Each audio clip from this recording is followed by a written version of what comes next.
Diablo 4 Season 4 was just leaked. Let's see how good it is.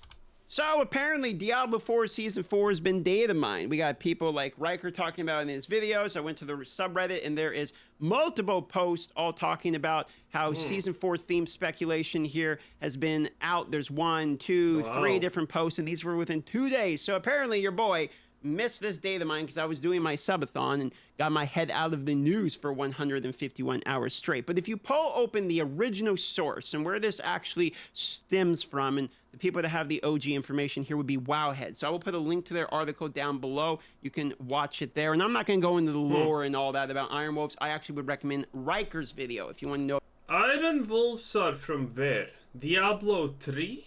Had Iron Wolves? I'm not 100% sure, but I think they had Iron Wolves. Diablo 2, Iron Wolves were in Act 3, I think, those mercenaries? Because I distinctly remember her saying, my Iron Wolves. So, yeah, I think they were from there. Maybe they were in Diablo 3, I'm not 100% sure. About the lore and the background of the Iron Wolves, I will put the but effectively they're just mercenaries. Link to both of those bits of information down below. But Wowhead here broke the news related to a data mine, and also the in-game you can see you're gaining things like Wolf's Honor. So what's actually going on? Well, the first bit is actual data mine images, so the PTR files that got added for that server. They looked into the files, they found these images here, and these images resemble basically the Iron Wolf emblems.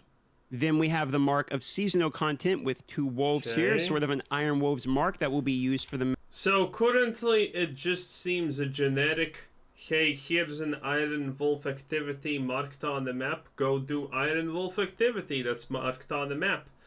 A little bit generic, but okay. Map later on in Season 4, it looks like. As you scroll down, like I was showing you here, you have the reputational gain, so it looks like there's going to be a reputational system. In fact, some of the quests in-game show the Iron Wolves as well, and Iron Wolves' reputation will be probably... reputation sucks in this game. All the reputation rewards have been lackluster, no one cares. Like, who honestly gave a shit in the Blood Tides when you got a new rank of the reputation and you were... did anyone ever go like, oh my god, that's so amazing, my reputation, I will claim my... Because it's shit, it was all shit. Probably similar to the reputation that we had, for instance, like Season 2. So they definitely need to increase the reputations if it's going to be reputations. With the Blood Tides, as you continue here, data mined reputational rewards, and now we have a whole bunch of images of Iron Wolf, totems. Oh, okay. Iron Wolf, Iron Wolf, Iron Wolf. Iron Wolf, yeah. Okay, kind of. So, new items? Is that the thing?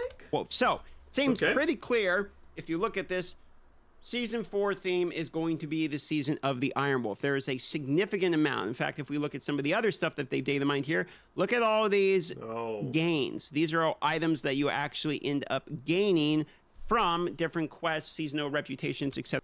What the hell is this? Iron Wolf's boots? Is this an actual item? I don't know how I like items like this. And again, these reputation rewards just...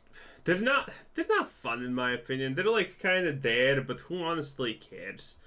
Okay, so we got some unique items. It looks like Iron Wolf's boots, reclaimed medallion of the Iron Wolves, Iron Wolf's secret weapon, and then it's just a bunch of stashes. Legendary reputation catch contains backup that the Iron Wolves were saving for an emergency. Yeah, okay. You can see we always say Iron Wolves, etc. It contains a weapon created by the Iron Wolves for culling the Helltide, backup equipment, we're saving for emergencies, secret weapons. So these are all Iron Wolf related rewards. Okay. Now they continue by talking a little bit about the lore and where it comes from. I'm actually not going to bother going into this. I think Riker. Oh, it's Snake Lady. This is Act 3 in Act 3 in Diablo 2. It's Snake Lady, yeah. Man, did they put some extra clothing on her? Blizzard, what are you doing?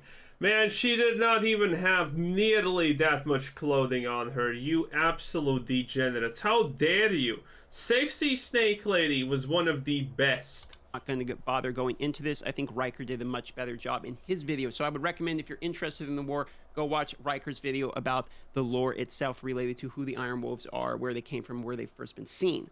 They do, however, show some splash images. These are going to be images related to the Battle Pass. Potentially that will be coming. As we know, there's always a premium Battle Pass that has cosmetics with it. And it looks like we are seeing those. Okay, so the premium Battle Pass. I hope no one's buying the Diablo 4 Battle Pass. For very self-explanatory reasons, obviously. So I hope no one's going to get this garbage. Here, again, you can see all of these in the Wowhead article if you care to pick through literally all of them. God, pretty good looking mounts, however. I kind of like the angel looking one down there.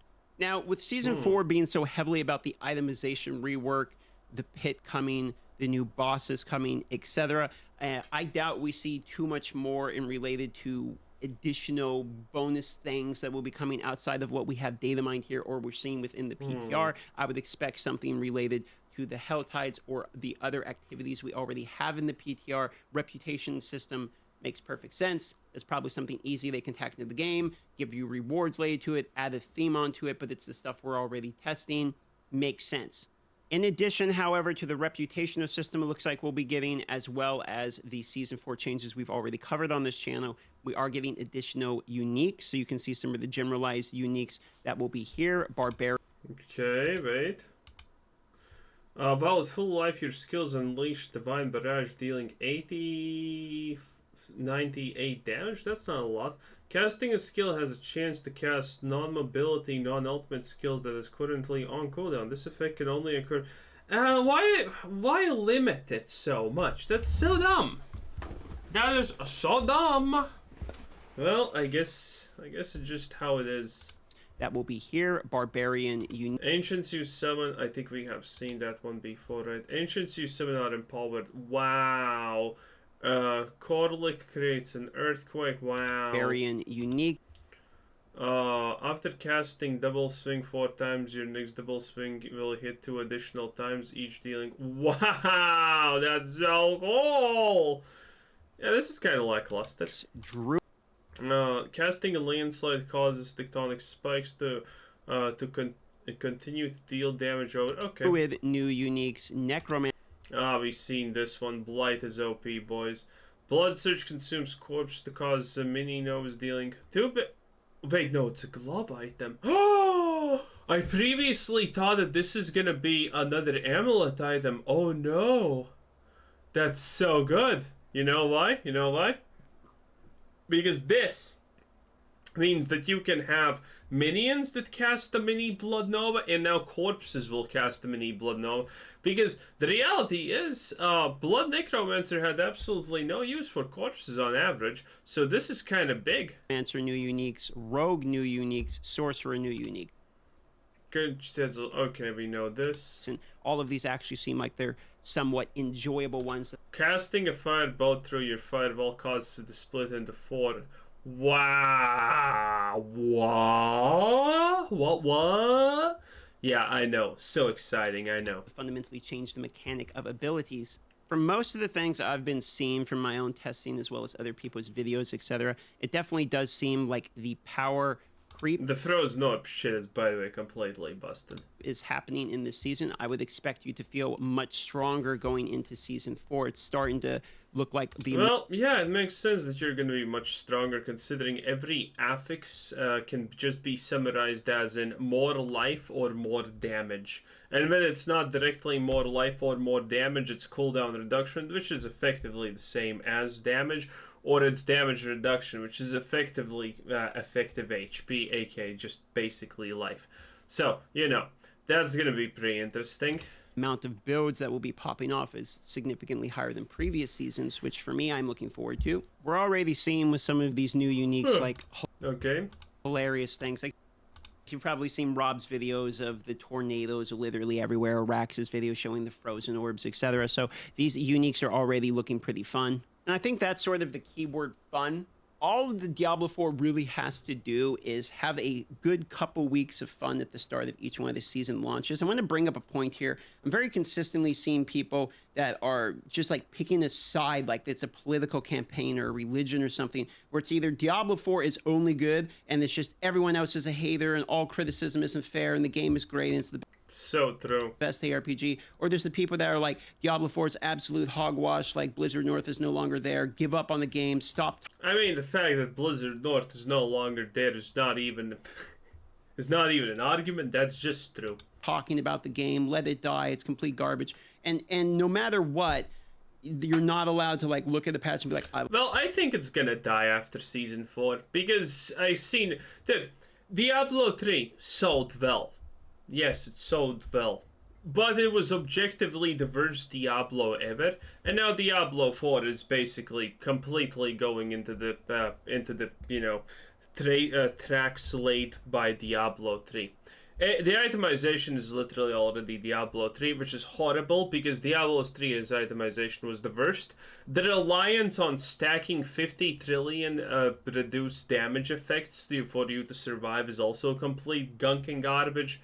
So yeah, I think after the season 4, Diablo will significantly die off because there's not gonna be anything left for the casual player or the hardcore-ish player to enjoy about the game, because the game has just been oversimplified to such an absolutely unbelievable extent that there's nothing left. I like this about it, I don't like this about it. Like the nuance of conversation is pretty lost, but I think the reality of it is that all Diablo really has to do is not become the greatest game ever. It has to get into the cycle of games. It has to be... I would typically agree, but again, Diablo 3 already actually achieved what DM is saying here, and that just simply didn't work. Diablo 3, it was fun for one day after a reset or whatever, and that's it. That's it. People played it for one day and completely forgot about it because it was just such a fucking bland experience. That's how this works. One of the games that people want to cycle between Path of Exile League launches, the last Epoch season launches, or the cycle launches, and then Diablo 4 season launches. They just have to fulfill the role of being one of these ARPGs that has a good couple to a few weeks of entertainment value, and that's all you really need out of it. I would just recommend not getting emotionally invested in any ARPG, because we also saw this with Path of Exile launch. Like the launch of the Path of Exile Necropolis League was really bad, in my opinion. I actually quite didn't like it. I thought it was like mid at best. But then within just a little while, they fixed it. But if you get so... Yeah, the difference is, I actually was talking about this. It doesn't matter if Path of Exile launches a league and it's not liked. They're just gonna fix it because they listen to what people want. Diablo 4 does not give a single fucking shit about what you losers want. So there's a difference. Path of Exile launched a bad league. It literally fixed it in a single day after people started saying I don't like it. Diablo 4, though, on the other hand, is gonna make a shit league, never improve upon the shit league, and ignore player feedback and then be confused why aren't people loving this garbage that we made. There's a significant difference. Invested in, okay, Path of Exile is so bad, and you like go into this spiral, then when it's fixed and actually enjoyable, which it is now, you miss out on that fun. And this could be said for any of the games. I don't think you should stick to only one ARPG. You shouldn't be a loyalist to games in general. Yeah, you should not be a loyalist or a fanboy to anything in general. Doesn't make sense. You should be a loyalist to your own enjoyability. I wouldn't even bother like with this point or addressing these types of arguments I see everywhere in like Twitch and Reddit and comments at all, but I feel like there's a lot of people that maybe just see the constant like yelling between the people that are either defending a game, doesn't even have to be Diablo, or the people that are like saying the game is bad, and just that in its of itself, the conversation discourages them. So if you're one of these people, take it from me. I know this from experience. I have got way too emotionally involved in games before, and I promise you that it is not a good way to play games. Yeah, probably. Anyway, that was our boy DM, Dark Microtransactions, Skittles, and this was Quizzer Says In. Have a nice day. Bye-bye.